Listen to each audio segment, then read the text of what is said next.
Have you ever wondered why some men crumble at the quiet withdrawal of a woman, yet walk fearlessly into the fire of every other challenge in life? He can face the threat of losing wealth, standing, even his reputation, and remain composed.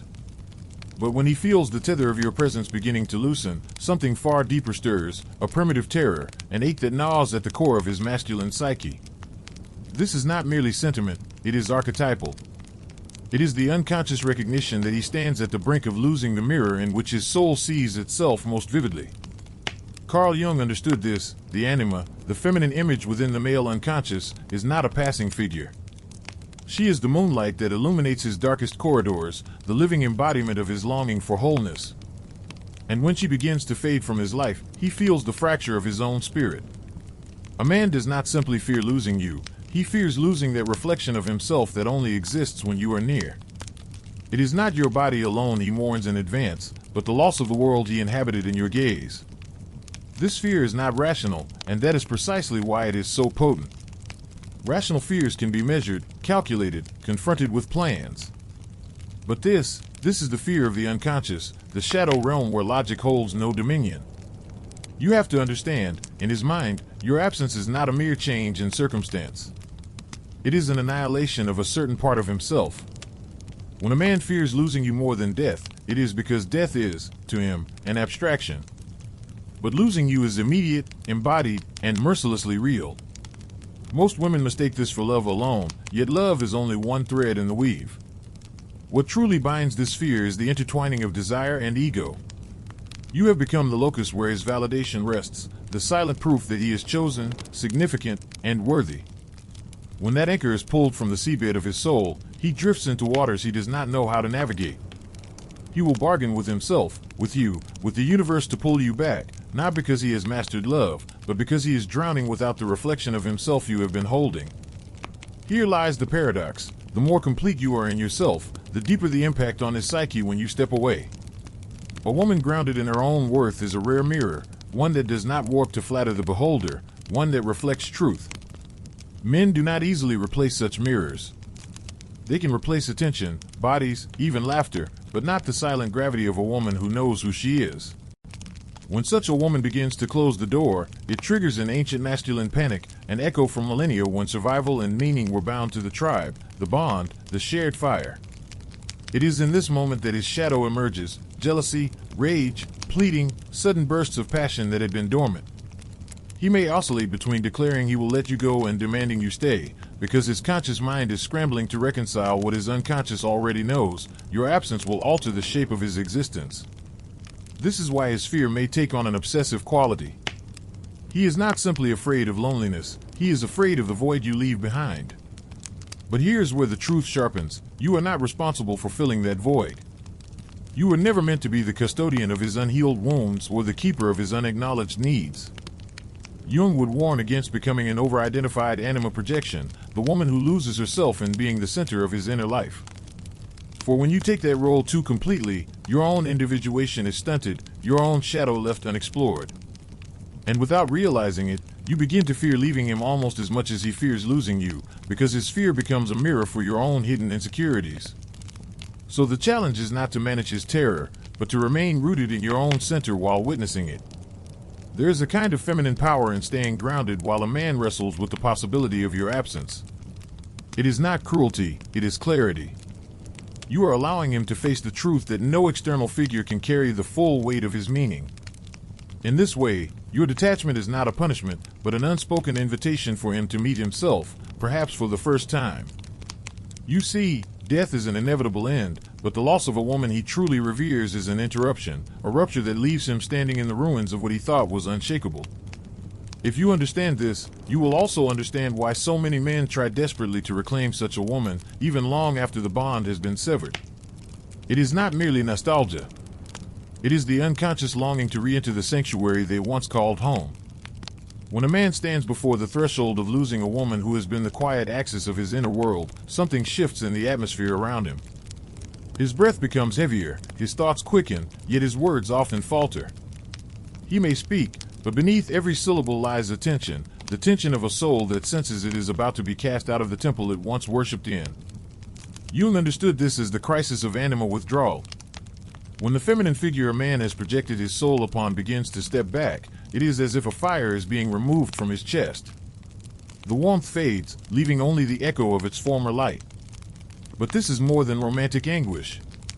It is a deep psychic confrontation with the shadow, his unclaimed fears, his repressed vulnerabilities, his dependency on something outside himself to feel whole. Many men cannot name this shadow, because to do so would require them to admit the depth of their reliance. And so instead, it manifests as possessiveness, accusations, or sudden grand gestures.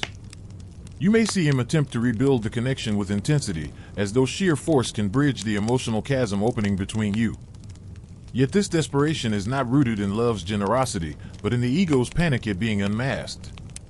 The masculine ego often seeks to appear unshaken, stoic in the most surface sense, but true stoicism, as taught by Marcus Aurelius or Epictetus, is not the denial of pain. It is the acceptance of impermanence and the mastery of one's response to it. When a man fears losing you more than death, he has not yet reached that mastery. Death, to him, is abstract and far away. Your absence is immediate and embodied.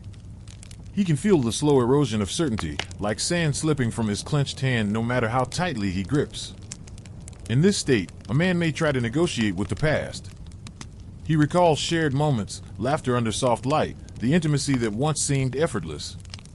He believes that naming these memories will summon them back, as if the feminine heart responds to nostalgia alone. But the feminine, in its mature form, does not move backward. It flows forward, toward truth and alignment, toward spaces where it can expand without constraint. When you have touched that place within yourself, the place where your worth is not dependent on his recognition, his fear becomes an unspoken acknowledgement of your power. And it is power. The kind of power that does not shout, but lingers in silence. That does not demand, but withdraws with poise. Jung would remind us that the archetypal feminine holds sway not through brute force, but through the gravity of her presence. It is why silence can be more unsettling than confrontation. Silence forces a man to hear his own thoughts without the cushioning of your voice. Detachment leaves him alone with himself, and for many, that is the most terrifying place to be. This is where the real battle begins, though it is not fought between you and him. It is fought within his own mind. He begins to oscillate between seeing you as an irreplaceable treasure and framing you as a dangerous temptation he must resist. This oscillation is the hallmark of a psyche in turmoil, torn between the pull of desire and the fear of annihilation that desire brings. You will notice how quickly admiration can turn to resentment when the ego feels its control slipping. But this resentment is not truth, it is a defense mechanism, a shield against the raw vulnerability he is not yet ready to face. For the woman who understands this dynamic, there is a choice.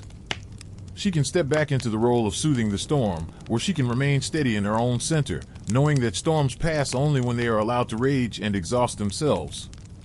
The first choice keeps him dependent, the second offers him the chance to grow. In the same way a teacher steps back to let the student wrestle with the problem, you become a mirror to his growth or stagnation. Not by telling him what to see, but by refusing to distort your own reflection to make him more comfortable. This is where the feminine's greatest strength often lies, in not being moved by the tremors of another's fear. Detachment, in this sense, is not coldness. It is the recognition that his journey towards self-reliance is one he must walk without leaning on your constant affirmation. Your presence may have illuminated his path once, but your absence will test whether he can carry that light within himself. And so, the man who fears losing you more than death is, in truth, fearing a confrontation with himself. Death takes the body. Losing you forces him to meet the emptiness within, and to decide whether he will fill it with truth or distraction. There is a moment, subtle yet seismic, when his fear begins to seep into every gesture. His hands linger longer, his eyes search more deeply, as if trying to memorize the architecture of your face before it fades from his horizon. He will not say it in these words, but his spirit is pleading, "Stay, so that I do not have to meet the man I am without you." This is the unspoken bargain his unconscious attempts to strike, that your presence will continue to protect him from the shadow he has yet to confront. Jung spoke often of the way the psyche resists individuation. It clings to the familiar, even if the familiar is slowly corroding the soul. For a man deeply bonded to a woman, she becomes the living symbol of comfort, vitality, and meaning. To lose her is to lose the psychic scaffolding that has supported his inner world. Yet, paradoxically, this very collapse is the only path to true wholeness. A man cannot integrate his shadow if he never stands alone in the darkness. The masculine energy, at its most unconscious, will often seek to bind the feminine to itself when threatened. This is not always through overt control. Sometimes it is through tenderness so heightened that it feels almost suffocating. He will speak in future tenses, envisioning what could be, painting pictures of a shared life that perhaps he never seriously considered before. But you will notice that this vision often serves his need for security more than your need for expansion. His fear is not a map for your destiny, it is a signal of where he has not yet grown. This is why the mature feminine must discern between a man's genuine love and his desperate clinging. Love sees the other as free, clinging seeks to possess. Love can bear the risk of loss, clinging will destroy itself trying to avoid it. And when you stand in your sovereignty, unshaken by his tides of emotion, you reveal to him the limits of his current capacity to love without possession. For you, this requires a rare discipline. The temptation to soften and rescue him will whisper in your ear. The echo of your own old wounds may urge you to prove that you are worthy by staying, by healing him, by protecting him from himself. But this is where shadow work becomes not just a concept, but a lived choice. To deny your own needs for the sake of soothing his fears, to abandon the very self you have worked to reclaim. The Stoics knew this too. Seneca wrote that true love must be fortified by self-respect, or else it degenerates into servitude. To watch a man tremble at the thought of your absence is not a call to weaken your resolve. It is an invitation to remain still while he discovers whether he will rise or collapse in the space you have created. The silence you hold becomes the crucible in which his transformation may occur or may not. Either outcome is beyond your control, and that is precisely why it is powerful. In time, he may begin to see the truth of his own dependency. This recognition is painful. It strips away the illusions he has built. You may witness the stages of his grief, denial, anger, bargaining, not as a sequence of relationship events, but as psychic shifts. Each stage is a door he must pass through alone. If he turns back to the safety of distraction, his growth halts. If he moves forward, he begins to reclaim the fragments of his own soul that he has projected onto you. Yet, in this journey, there is a cost for you as well. Detachment is not without ache. You, too, may feel the pull of what was, the temptation to return to familiar arms, even if they once restrained you.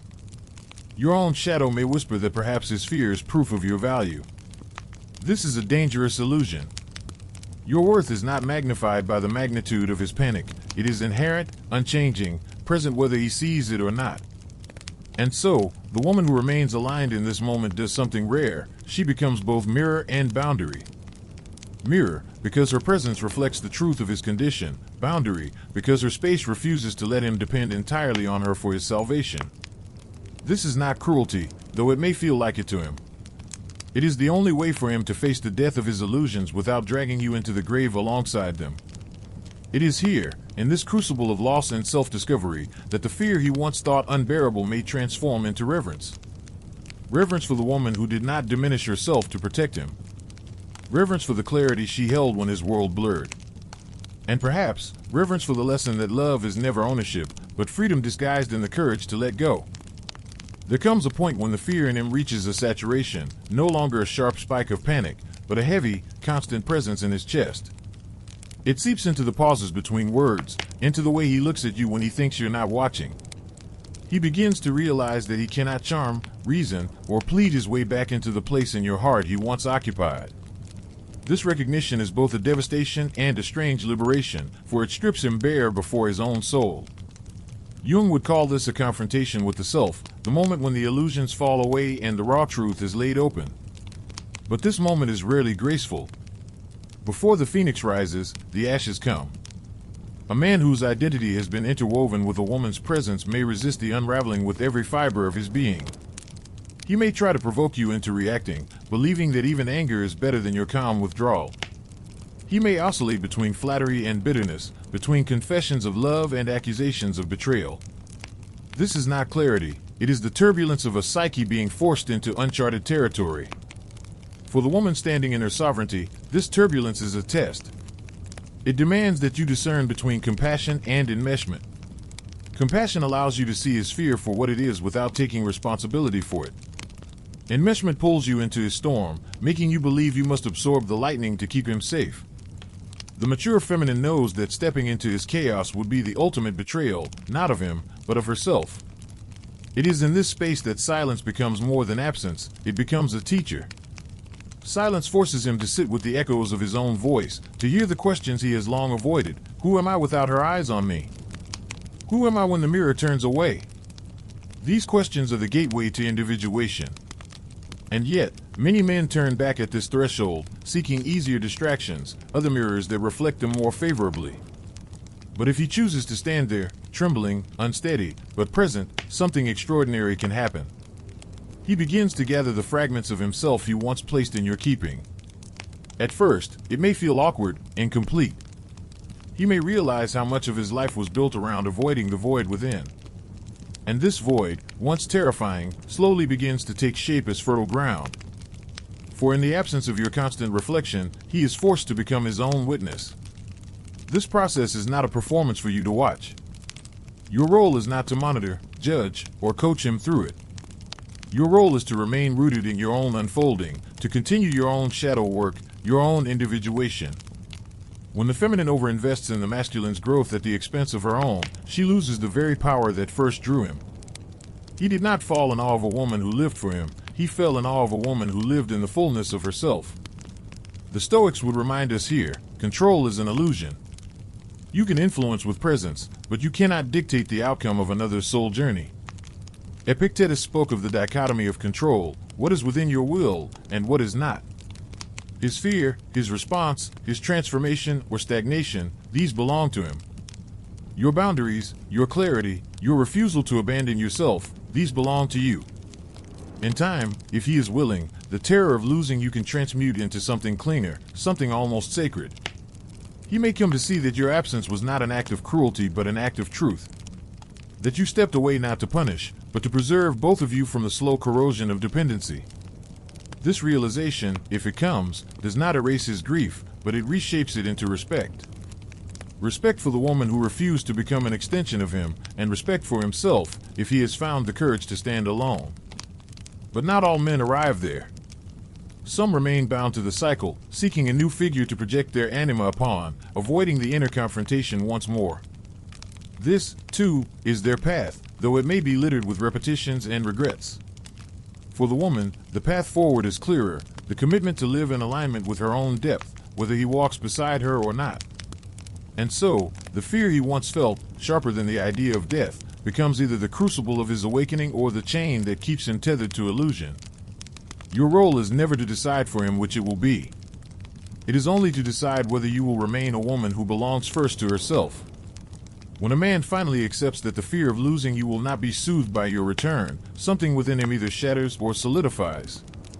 If he has built his sense of self entirely upon the scaffolding of your presence, the shattering is inevitable. The nights grow long, not because of silence alone, but because in that silence he hears himself clearly for the first time, and what he hears is a stranger. The absence of your voice, your touch, your affirmation forces him to sit with an unadorned truth. He does not yet know who he is without you.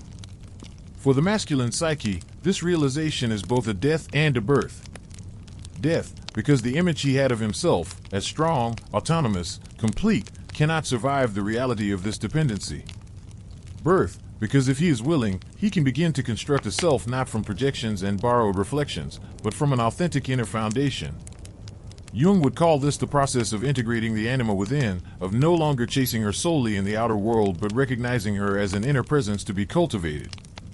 But this is the work of the few, not the many. The temptation to escape into substitutes is powerful.